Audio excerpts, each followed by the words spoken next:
नमस्कार। स्वागत है आप सभी का आपके अपने चैनल साधना भक्ति में।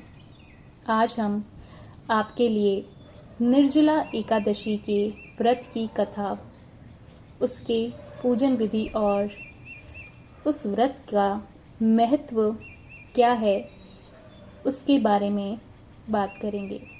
सबसे पहले जानते हैं कि इस वर्ष निर्जला एकादशी कब है। इस वर्ष ज्येष्ठ माह के शुक्ल पक्ष की एकादशी तिथि, जिसे निर्जला एकादशी कहा जाता है, वह 6 जून को रात 2:15 पर आरंभ होगी और 7 जून को सुबह 4:47 पर समाप्त होगी। तो इस साल जो है निर्जला एकादशी का व्रत है 6 जून को रखा जाएगा। हिंदू धर्म में इस व्रत का धार्मिक ही नहीं बल्कि शारीरिक और मानसिक स्वास्थ्य के लिए भी इस व्रत को लाभकारी माना जाता है। इस दिन भगवान विष्णु की विधिवत पूजा करने के साथ में निर्जला एकादशी व्रत रखने का जो है वह विधान है। इसके साथ ही इस दिन दान देने से कई गुना अधिक जो है वह फलों की प्राप्ति होती है और समस्त पापों से मुक्ति मिल जाती है। इस दिन विष्णु जी माँ लक्ष्मी जी की विधिवत पूजा करने के बाद व्रत की कथा को अवश्य पढ़ना चाहिए और व्रत की कथा के बाद ही इस व्रत को पूर्ण माना जाता है। तो आइए अब हम व्रत की कथा जो है निर्जला एकादशी की उसे शुरू करते हैं। एक बार भीमसेन जो है व्यास जी से कहने लगे कि हे पितामह, भ्राता युधिष्ठिर, माता कुंती, द्रौपदी, अर्जुन, नकुल और सहदेव आदि सब एकादशी का व्रत करने को कहते हैं, परंतु महाराज मैं उनसे कहता हूँ कि भाई, मैं भगवान की भक्ति की पूजा आदि तो कर सकता हूँ, दान भी दे सकता हूँ, लेकिन भोजन के बिना तो मैं बिल्कुल नहीं रह सकता। इस पर व्यास जी कहते हैं कि भीमसेन, यदि तुम नरक को बुरा और स्वर्ग को अच्छा समझते हो तो प्रति मास की दोनों एकादशियों को जो है वह अन्न मत खाया करो। इस पर भीम कहने लगे कि हे पितामह, मैं तो पहले ही कह चुका हूँ कि मुझसे भूख जो है वो सहन ही नहीं होती। यदि साल भर जो है मैं कोई ऐसा एक व्रत आता है जिसे मैं रख सकूं, क्योंकि मेरे पेट में जो वक्र नाम वाली अग्नि है, सो मैं भोजन किए बिना तो रह ही नहीं सकता। भोजन करने से ही शांत होती है वह।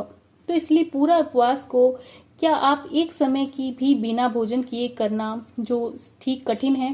अतः आप मुझे ऐसा कोई व्रत बताइए जो साल में केवल एक बार ही करना पड़े और मुझे स्वर्ग की प्राप्ति हो जाए। और इस पर व्यास जी कहते हैं कि हे पुत्र, बड़े बड़े ऋषियों ने बहुत ही शस्त्र आदि बनाए हैं जिनसे बिना धन के थोड़े परिश्रम से ही स्वर्ग की प्राप्ति हो सकती है। इसी प्रकार शास्त्रों में दोनों पक्षों की एकादशी का व्रत जो है वह मुक्ति के लिए रखा जाता है। और इस पर ये वचन सुनकर भीमसेन नरक में जाने के नाम से भयभीत हो गए और कांप कर कहने लगे कि अब मैं क्या करूं। मास में 2 व्रत तो मैं बिल्कुल नहीं कर सकता, हाँ वर्ष में जो एक व्रत का मैं प्रयत्न जरूर कर सकता हूँ। अतः वर्ष में यदि एक दिन व्रत करने से मुझे मुक्ति मिल जाए तो यह ऐसा कोई व्रत आप मुझे बता दीजिए। यह सुनकर व्यास जी कहते हैं कि वृषभ और मिथुन की संक्रांति के बीच में एक ज्येष्ठ मास के शुक्ल पक्ष की जो एकादशी आती है उसका नाम निर्जला है। तुम उस एकादशी का व्रत करो। इस एकादशी के व्रत में स्नान और आचमन के सिवा जल जो है वह वर्जित है। आचमन में 6 मासे से अधिक जल होना ही नहीं चाहिए, अन्यथा वह मद्यपान के सदृश हो जाता है। इस दिन भोजन नहीं करना चाहिए, क्योंकि भोजन करने से व्रत जो है वह बिल्कुल नष्ट हो जाता है। यदि एकादशी को सूर्योदय से लेकर द्वादशी के सूर्योदय तक जल ग्रहण न करें तो उसे सारी एकादशियों का जो व्रत का फल है उसी दिन प्राप्त हो जाता है। द्वादशी को सूर्योदय से पहले उठकर स्नान आदि करके ब्राह्मणों को दान देना चाहिए और इसके बाद में भूखे और सत्पात्र ब्राह्मण को भोजन कराकर फिर अपने आप को भोजन कर लेना चाहिए। इसका फल जो है पूरे वर्ष की संपूर्ण एकादशियों के बराबर होता है।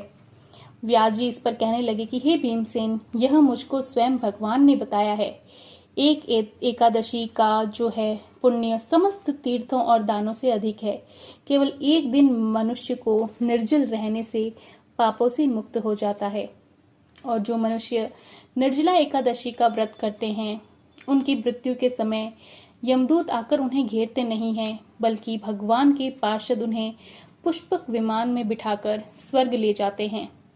अतः संसार में सबसे श्रेष्ठ निर्जला एकादशी का व्रत है।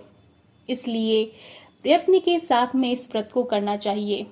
इस दिन जो है वह ओम नमो भगवते वासुदेवाय मंत्र का उच्चारण करना चाहिए और गौदान करना चाहिए। इस प्रकार व्यास जी की आज्ञा के अनुसार भीमसेन ने इस व्रत को किया। इसीलिए इस एकादशी को भीमसेन या पांडव एकादशी भी कहा जाता है।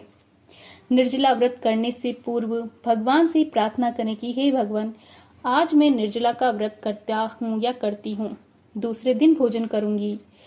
मैं इस व्रत को श्रद्धा पूर्वक करूंगा, अतः आपकी कृपा से मेरे सब पाप नष्ट हो जाएं। इस दिन जल से भरा हुआ एक घड़ा वस्त्र से ढककर स्वर्ण सहित दान करना चाहिए। जो मनुष्य इस व्रत को करते हैं, उन्हें करोड़ पल सोने का दान का फल मिलता है। जो इस दिन यज्ञादिक करते हैं, उन्हें फल का तो वर्णन ही नहीं कर सकते। इस एकादशी के व्रत से मनुष्य विष्णु लोक को प्राप्त होता है। जो मनुष्य इस दिन अन्न खाते हैं, वे चांडाल के समान होते हैं, वे अंत में नरक ही जाते हैं। जिसने निर्जला एकादशी का व्रत किया है, वह चाहे ब्रह्म हत्या हो उसके साथ, या मद्यपान करता हो, चोरी की हो या गुरु के साथ द्वेष किया हो, मगर इस व्रत के प्रभाव से स्वर्ग को जाता है।